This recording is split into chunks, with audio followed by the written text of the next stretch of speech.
Hi and welcome back to the channel. Let's install VLC media player.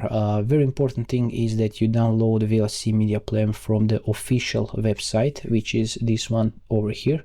I will put the link in the description, because if you download from somewhere else, there's a good chance that you will pick up some viruses. So always make sure to download from the official website.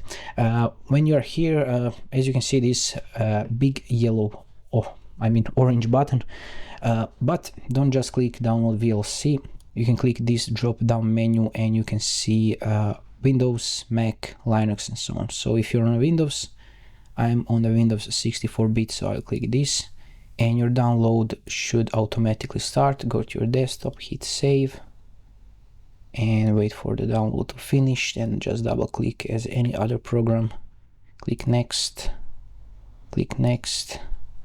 and over here you can see the plugins, you can see the file type associations. I recommend that you leave this as it is and click next and just wait for a few moments.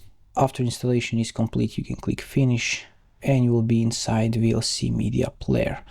If you want to make your life easier, VLC is very powerful program. You can check out this playlist over here that can really help you make the most out of the VLC media player. And let me know in the comments below if this helped, and see you in the next one.